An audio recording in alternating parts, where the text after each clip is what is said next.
Assalamualaikum. Tara guys, at bili tayo ng utos ni Madam. So habang nagbabiyahe tayo,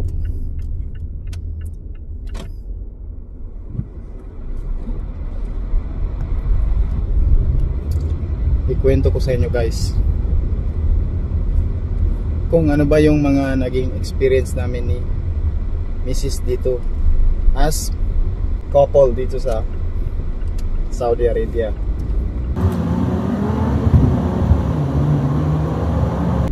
Unang-una guys is nung sa Pilipinas pa kami, actually may business kami doon, which is yung buko halo-halo. Pero sa kasamaang palad guys, hindi siya naging successful. Siyempre, actually kami ni Mrs. is first timer sa pagiging negosyante noon. Pero alhamdulillah na rin kasi siyempre na-experience namin kung paano ba maging negosyante, paano ba magkaroon ng sariling business. So ayun guys, failure tayo sa business. So naka-decide kami ni Mrs. na mag-abroad as couple. Yan guys, nag-apply na kami. So through social media pala guys, Facebook, may nakilala si Mrs. na agent. So yun yung tumulong sa amin.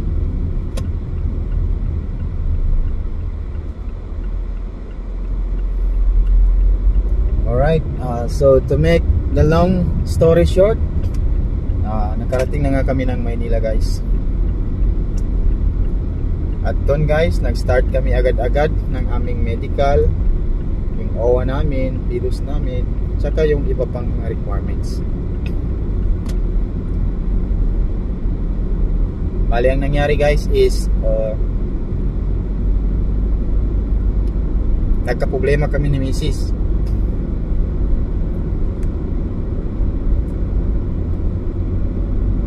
So ano ba yung naging problema namin ni Mrs. guys? Ang naging problema namin ni Mrs. is yung medical ko. Kasi si Mrs. wala siyang problema. Walang problema si Mrs. Pasado lahat sa kanya. Yun lang yung sa akin ang problema. Kaya yun guys, after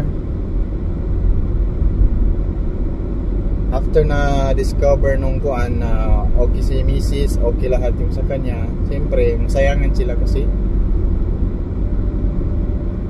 okay si Mrs. tapos ako hindi. So ginawa nilang paraan. Kasi meron palang kuan yan guys, meron siyang category kung infectious ba siya or hindi. So kuan kasi yung nangyari guys, meron na siyang nakitang backlat sa lungs. Malit lang naman. So another medical tayo. Yun yung ginawa namin. And then sa result nung medical is hindi siya infectious.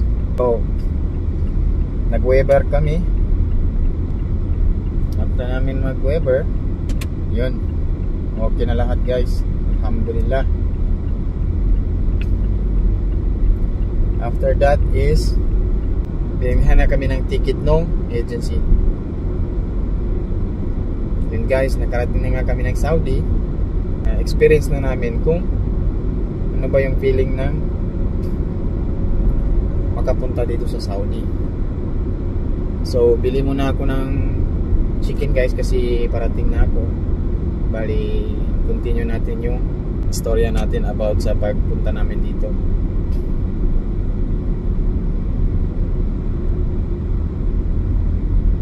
Guys, nandito na ako sa Chop. Bibili naman tayo ng chicken. So ngayon 3 chicken,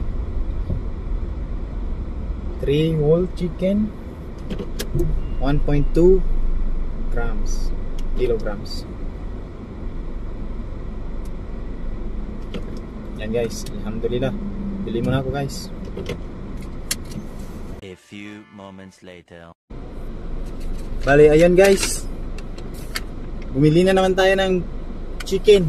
Pero at this time, 3 pieces. Yun, tara, uwi na tayo. Yun na nga guys, no? Pag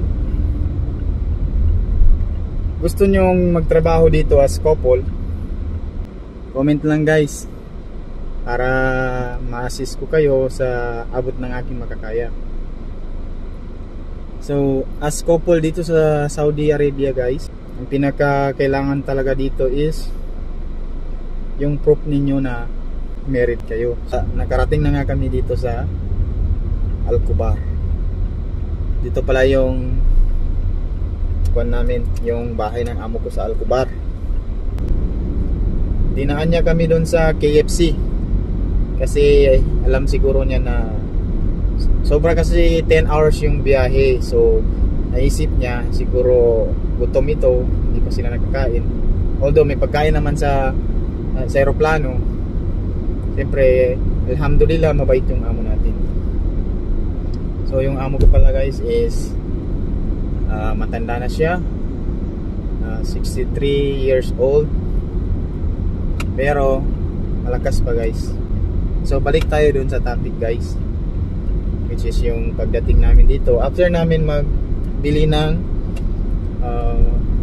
KFC, yun na nga guys, pumasok na kami dun sa bahay.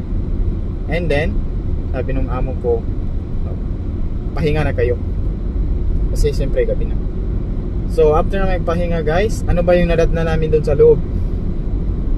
Ano yung mga madadatnan ninyo as couple sa loob ng kwarto ninyo?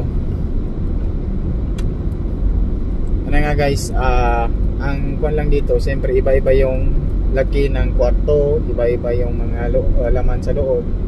So yung sa amin guys is nadatnan namin doon is binilan kami ng amo namin ng bagong unan, bagong kumot, bagong towel, siyempre with bread, may nakita kami doon na bread, mga toothpaste, pampalinis ng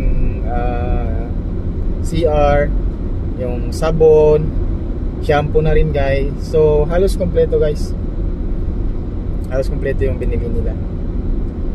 Kasi alam nyo guys, pagka kinabukasan is pagdating namin dito is Salatul Eid, which is yung katapusan ng Ramadan namin noon. So natapos yung Ramadan namin, na dito na kami nag Salatul Eid sa Saudi Arabia. Alhamdulillah. Yun yung medyo na-excite kami kasi dito kami nag Salatul Eid para sa end of Ramadan namin.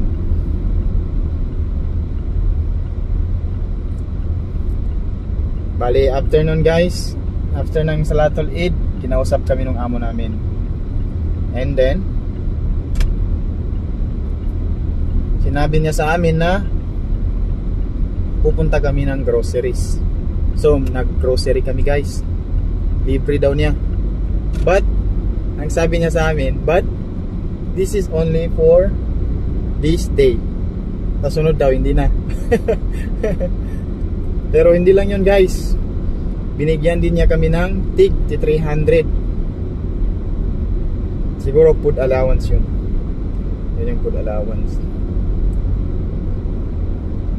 So ayun guys, may 300 na kami. Nag-grocery na kami. Kasama ko si Mrs. So yung first namin na store na pinuntahan, kasama yung amo namin. Siya yung nag-drive. Hindi pa ako pwede mag-drive nun. Wala pa siyang tiwala sa akin eh. Siya yung nag-drive. And then sa front seat ako, sa likod si Mrs.